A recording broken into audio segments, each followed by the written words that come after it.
In the Bible, there's a powerful story in 2 Kings, chapter 20, verses 1 to 11, about a king named Hezekiah who had a close call with death. It begins with Hezekiah falling very sick, so much so that he was on the brink of death. The prophet Isaiah, son of Amos, came to visit him with a heavy message from God. "Set thine house in order, for thou shalt die, and not live." Imagine hearing that. Hezekiah turned his face to the wall and prayed hard. He said, "I beseech thee, O Lord, remember now how I have walked before thee in truth and with a perfect heart, and have done that which is good in thy sight." Hezekiah was desperate and in tears. While Isaiah was still in the middle court, something amazing happened. God spoke to Isaiah again and told him to go back to Hezekiah. This time, the message was different. God said, "I have heard thy prayer, I have seen thy tears. Behold, I will heal thee. On the third day, thou shalt go up into the house of the Lord." You see, God didn't just promise to heal Hezekiah. He also said, "I will add unto thy days 15 years, and I will deliver thee and this city out of the hand of the king of Assyria, and I will defend this city for mine own sake, and for my servant David's sake." This was a big deal, showing God's mercy and power. Isaiah then told Hezekiah to take a lump of figs and put it on the boil that was making him sick. They did just that, and Hezekiah recovered. But Hezekiah wanted to be sure that God's promise would come true. He asked Isaiah, "What shall be the sign that the Lord will heal me, and that I shall go up into the house of the Lord the third day?" Isaiah offered Hezekiah a sign from God. He asked, "Shall the shadow go forward 10 degrees, or go back 10 degrees?" This was about the shadow on the sundial, a way to tell time back then. Hezekiah chose the harder option. Let the shadow return backward 10 degrees. So, Isaiah prayed to God, and God made the shadow go backward 10 degrees on the sundial of Ahaz. This miraculous sign confirmed that God would keep his promise to Hezekiah. Hezekiah's life was extended by 15 years, and he was healed. This story isn't just about a king getting well. It's a reminder of God's mercy and the importance of being prepared for what's next. Hezekiah was given a rare chance to set his house in order before his time came. Most of us don't get such a clear warning. Hezekiah's story encourages us to think about our own lives. Are we living in a way that reflects our faith and prepares us for the future? It's about being ready spiritually and making sure our lives are in line with our values and beliefs. You know, life is unpredictable, and none of us know exactly when our time will come. But Hezekiah's experience teaches us to live each day with purpose and intention, staying close to our faith and values. Listen, take a moment to reflect. Is your house in order? Are you living a life that honors your beliefs and prepares you for whatever comes next? Hezekiah's story is a reminder to live fully and faithfully every day. It's interesting, isn't it? We prepare for so many things in life. We make sure we have money set aside for taxes. We invest in the stock market, save up to buy a house, and put away funds for our kids' education. We even have emergency funds for those unexpected expenses that pop up. But how many of us can look in the mirror and honestly say, "I have set my house in order. I am ready to meet the Lord"? Death is the one thing we all have in common. Rich or poor, young or old, healthy or sick, everyone dies. Unlike King Hezekiah, who got a clear warning about his impending death, most of us won't get such a heads up. Have you ever really thought about Judgment Day? Have you thought about what it means to stand before the Lord? Salvation is a deeply personal journey. It's about your relationship with Jesus Christ and no one else. It's not about your spouse, your parents, or your church. It's about you and Jesus. Relying on someone else's relationship with the Lord won't cut it.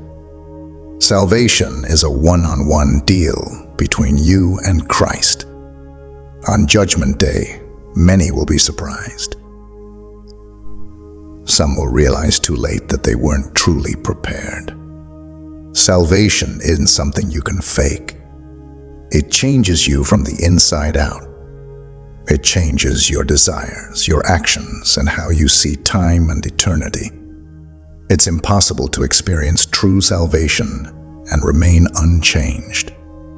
Again, let's take a moment to really think about this. Is your house in order? Are you living in a way that honors your faith and prepares you for what's next?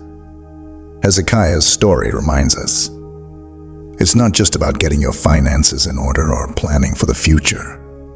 It's about making sure your heart and soul are ready to meet the Lord. Isn't it something how a single Bible verse can make us see life and death so differently? In Philippians chapter 1, verse 21, Paul says, "For to me, to live is Christ, and to die is gain."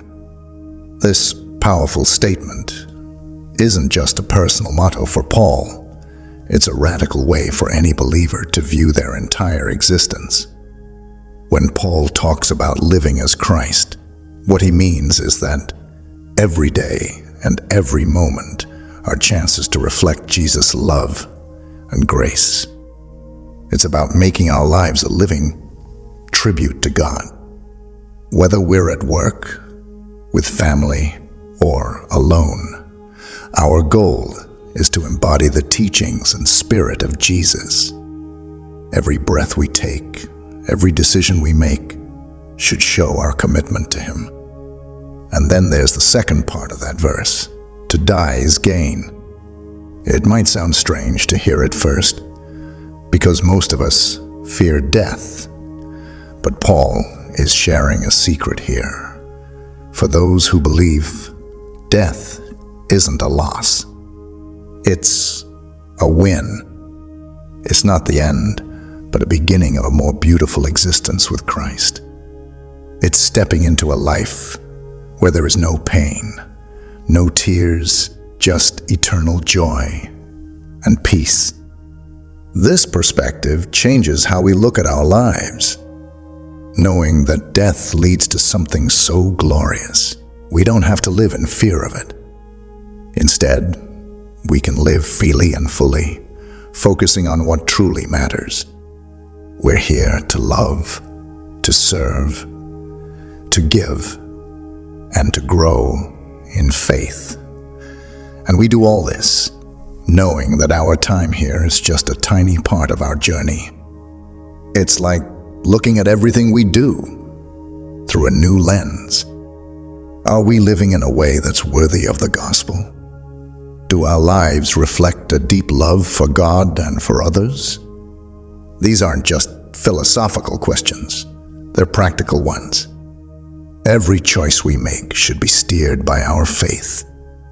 But setting our house in order isn't just about making sure our finances are right or our jobs are secure. It's about ensuring our spiritual lives are on track. Are we building strong, honest relationships? Are we there for people when they need us? Are we living lives that we'd be proud to present to Jesus? Paul's words are a call to action for every believer. Live each day with the knowledge that to live is Christ and to die is gain. Let's not get dragged down by the fear of what comes next. Instead, Let's be inspired by the promise of what's waiting for us. A promise that gives us the courage to face life's challenges and the grace to bear our crosses. Let's live for Christ, knowing that in Him, every aspect of our existence, life and death, is an expression of God's everlasting love and grace.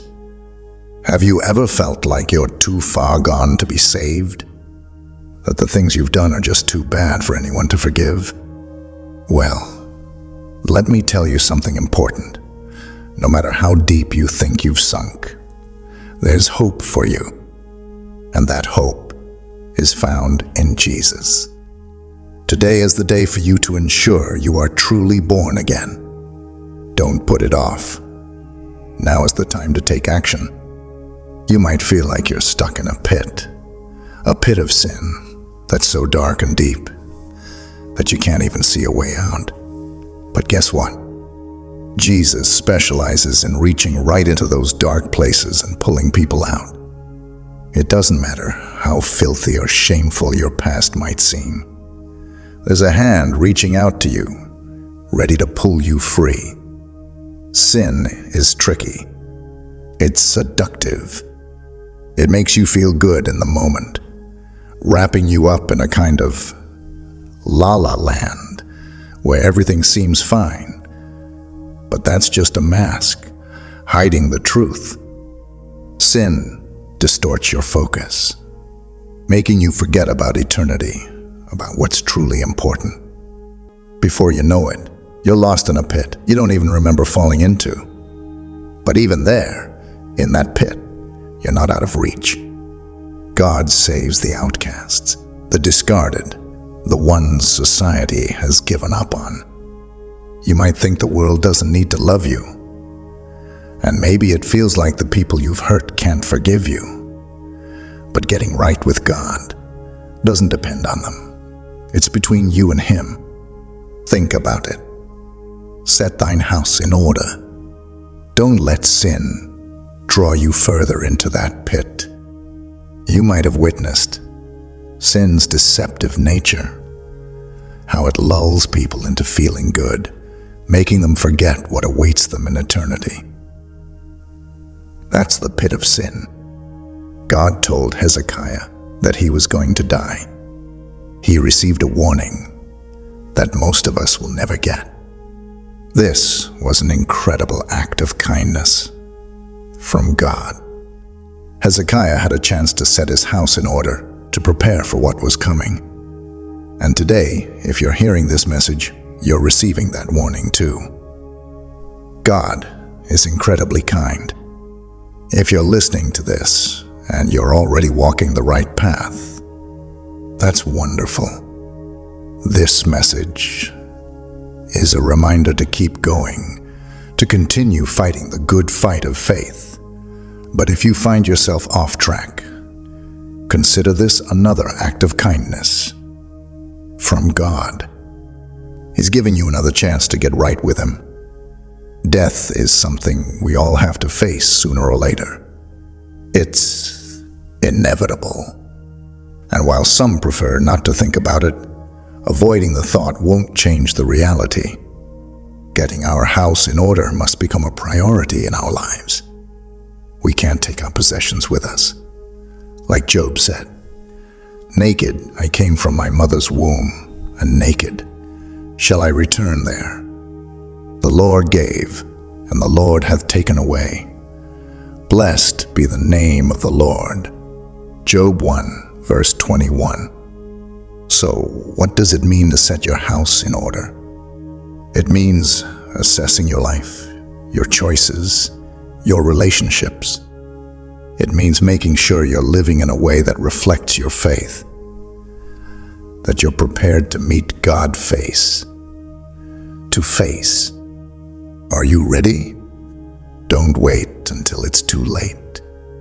Don't let sin keep you in a pit. Reach out, take hold of that hand that Jesus is extending to you. Get right with God and start living a life that will make you ready to meet Him whenever that time comes. It's never too late to turn things around.